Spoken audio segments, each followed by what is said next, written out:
Hi, Tanja here and welcome to TMJ TV, a weekly video series aimed at real estate leaders that would love more time to grow their people and their business. Did you know that leaders spend up to 80% of their time navigating the people, performance and productivity issues within the business? Now this means their focus is off recruiting for results, delivering strategies for success and gaining the market share that they desire. Well, I'd love to help. Every single week I'm going to share insights and free downloadable tools to help you and your people achieve your success in the least amount of time. I hope you enjoy this next episode of TMJ TV.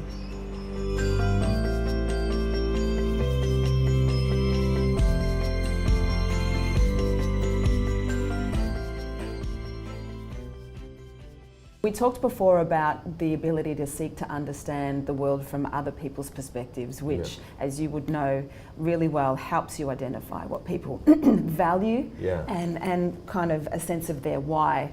And why is one of those words that's being thrown around like confetti, you know, like disruption and Uber and Airbnb. And I know you did a rant recently, which was like, you know, debunking that whole thing. I am keen to know though for you, Tom, and I'm interested to hear that you kind of came back after your recent treatment, and we're all glad that it went really well for you. And you went, okay, let me try this not working 90 hours a week thing. And in 2 weeks, you know, you saw you were miserable. You get that it's your DNA just to be abundant and ebullient with your energy. Why do you think that is you? What is it that if you forecast your life to when you're 90 and you look back, what is the fuel that keeps you fired up to serve to the level that you do? Right, I think the first thing is I have been gifted, and I've used the term, some of the best gifts in life come badly wrapped. Yes. I've had a gift that was not beautifully wrapped, but what it did is the first time I got sick, it taught me the fact is that time is a non-renewable resource, that it is valuable, right? And that it is more valuable than anything else on the planet. So with that in mind, I then began to live each day, not trying to get through the day, but what I'm going to get out of the day, right? Because there is no such thing as an unimportant minute, right?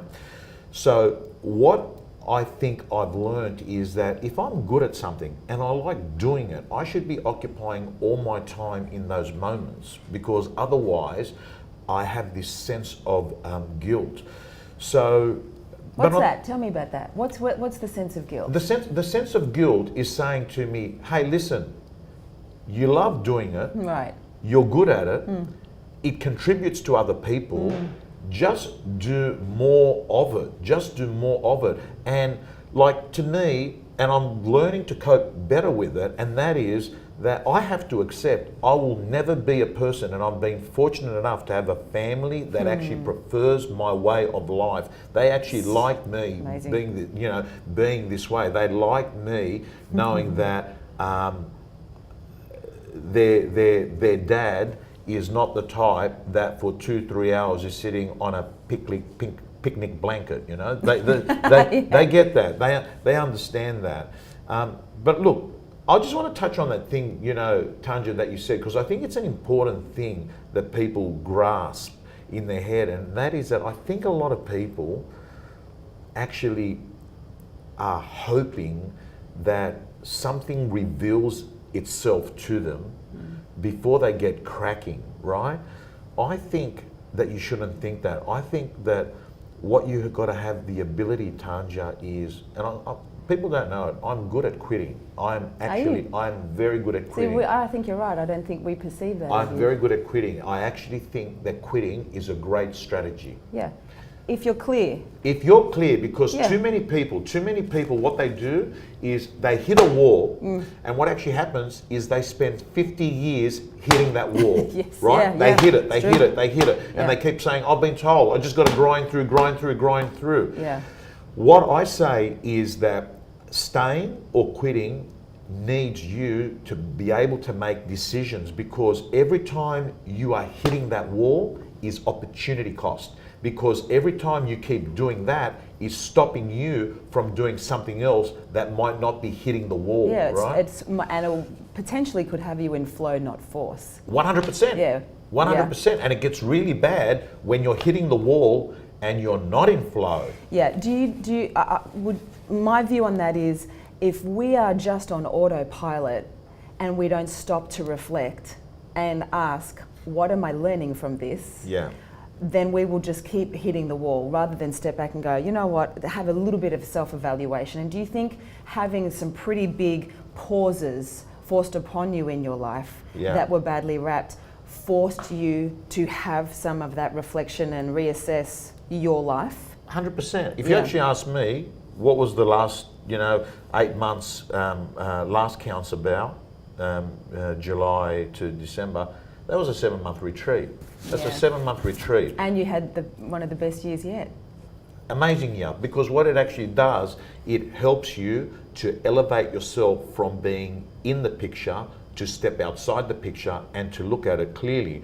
And it doesn't matter whether you're sitting at a monastery or whether you're sitting at a Buddhist temple or whether you're sitting at a chemo ward. The point is, if you're actually not in the frame, you can actually look at the frame better. Right. That's the point we're getting at, But I just think that life is so much better if you're doing stuff you're good at, if you're doing stuff that you like, and if it's contributing to other people, things are good. Things will work out all right. Things work out well. Before we touch on the point that you feel is one of the most important, one of the things you and your brand is known for is authenticity. You have not been backward in coming forward about owning who you are. A big mistake I see, Tom, certainly that leaders make, is in many situations they'd rather be liked than lead. Yeah. They'd rather collude or not rock the boat or not avoid disconnection from others instead of making the tough calls. You have no issue with not being liked, which is completely counterintuitive to 99% of humanity. I think it's a lesson that everyone could learn from. Yeah. You weren't born that way, you chose that, right? True? 100%. What do you want to say about that? Because I think this, and look, some people don't even like that about you, that you're, they will view it as arrogant, right? Tanja, you know me. Deep down, I'm a nice guy, man, right? I'm a nice divine guy. Yeah. But here's the deal. I don't fall in and I don't compete or participate in the game of the popularity contest. I do not point fingers, but I tell you what I do very well. I describe a situation as it is. And too many people do not want to describe a situation as it is. So I don't say it's your fault. What I say is, this is the situation. I've had a conversation. So you depersonalize it. Correct. Yeah, which is a great lesson. I had a conversation the other day with a guy that said to me, Tom, you don't understand my market. There is no listings there. It is so tight. I'm doing everything, but there's no stock. And I said, okay, what I want to do is to make sure that what you're saying is absolutely 100% correct. So we pulled out the listings out of Core Logic in the farm area, and I said, this is the situation. There's actually 21 listings, and out of those 21, you've got one. And he went on, he said, yeah, that's overpriced. That's a management, that's that. Now, his business owner did not have that crucial conversation with him. So we had a person that was believing in their head that this was reality. So what I think I do very good, and I do this, if you ask people, I've got a very high engagement rate from my staff, and I've had hundreds and hundreds of business staff around the country, like hundreds over the last 14 years. I've got a very high engagement score of people, not because I make them feel good and say you're the best. It's because they know when I describe a situation, I'm actually saying it as it is, and I'm not saying it's your fault. What I'm saying is, what are we going to do about it? So what I think I'm good at also in management is that I will quickly revert after I have discovered the problem, I will quickly change it and say, this is what it is. You tell me, what can we do about it? So I'm making them have skin in the game, but more importantly, they're actually smarter than me on that issue because that's what they're doing every day. And then I finish off with these 3 questions, and every coaching leader must nail these. Okay, thank you for those 6 options. Can I ask you, what are you going to do? When are you going to do it? How will I know it's being done? Now, if you start having these quality half-hour coaching conversations with people where you listen to their problem, you describe the situation, you ask them by powerful questions how they will actually find a solution to that. Like, I mean, sometimes, Tanja, they'll say to you, I got no idea. You're the expert, you're the boss, you're been in real estate for 30 years. I'll say, if you woke up tomorrow and you knew the answer, tell me, what would it be? Oh, what else? What else? And let them get into flow, and then actually wrap it up and say, what are you going to do? When are you going to do it? How many it's going to be done? Great, I'll see you next week. These are the sorts of conversations certain members in a real estate team need from a principal, because you get what you tolerate, and what you measure, you manage, and you need to have this type of conversation in your business. Not let's go with the flow. And use excuses why we don't have results. Correct. So what I can hear there is the balance of empowerment and personal accountability. So sitting with them, having, inviting them to look at, what are the options, empower them to see things differently, and then kind of hold the mirror of accountability up to go, okay, well, what are you going to do about it? When are you going to do it? And how will I know it's done? Correct. And then hold them to account, because one of the ways that people feel valued is if they know that, if they haven't come back to you, not easy to do when you have 20,000 members, right? But with principals that have got a team of 5 or 6, show some interest and go, hey Tom, that thing we talked about, you were going to get back to me 5 o'clock yesterday, I haven't heard from you. How's it going? That makes a massive difference. 100%. And Tanja, if you're in an office and an environment where you've got total interaction with your people all the time, I reckon frequently just ask them, how's things? How's life? Actually, that's good. How's life? How's life?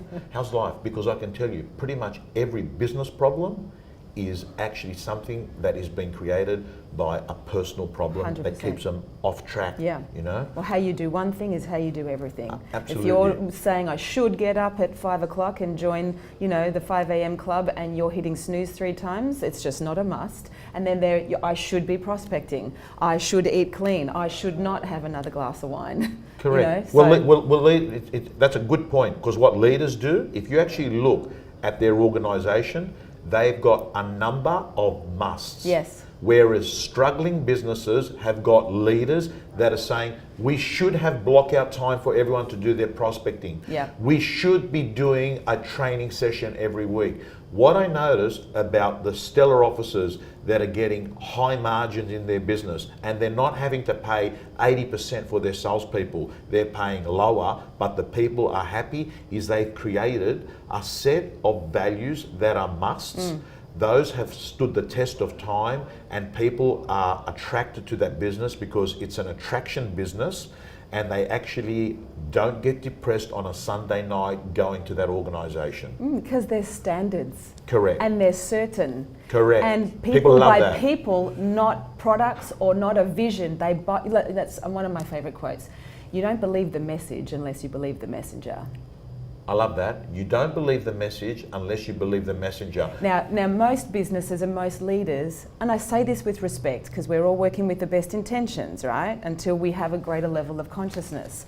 So many leaders go through the motions of vision or why done, purpose done, values done, and they put them on, black words on a white piece of paper, frame it in the boardroom, and it's called a boardroom because it's boring in there. Nothing gets created because we're busy talking about stuff in the past rather than for stuff in the future.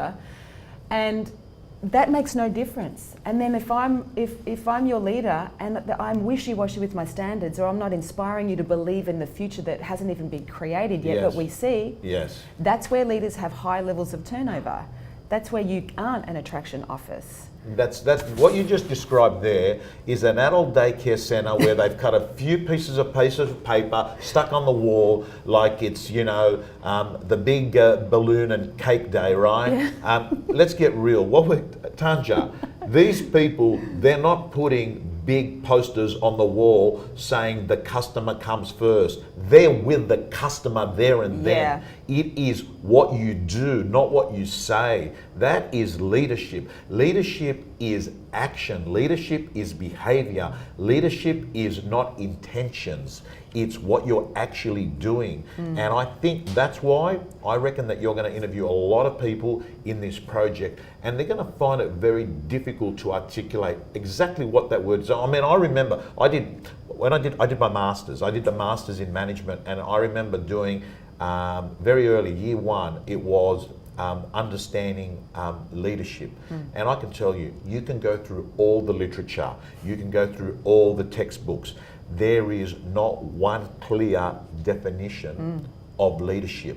But what I will say, that any business owner that is watching this will know that the profit that your accountant gives you on the 30th of June in your business is the applause for great leadership. Yeah. And people get rewarded in public for what they practice in private.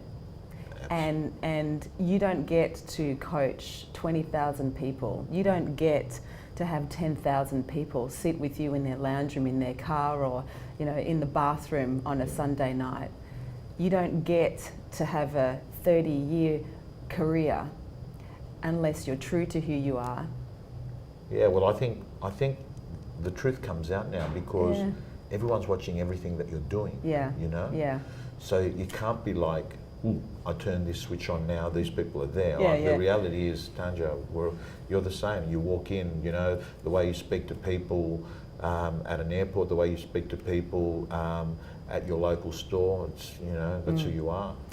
And you're, as the old saying goes, your vibe attracts your tribe, and it's just been my honour to sit with you and hack into your view and insights on leadership. And, on behalf of all the people that watch you every week and appreciate all that you contribute, thank you to you. Thank you so much, And Tanja. Thanks to your family for sharing you so generously too. Thank you so much. Thank you. Thanks, Tom Panos. I hope you found that useful. If so, please like it and share it. And if you'd like access to the free downloadable tool, just click on the available link. If you also have any questions or challenges, specifically in the area of leadership or mindset, just write it in the comments below, and where possible, I'll provide solutions to your requests. Remember, let love lead, and you can turn your workforce into the life source of your business. I'll see you next week for more TMJ TV.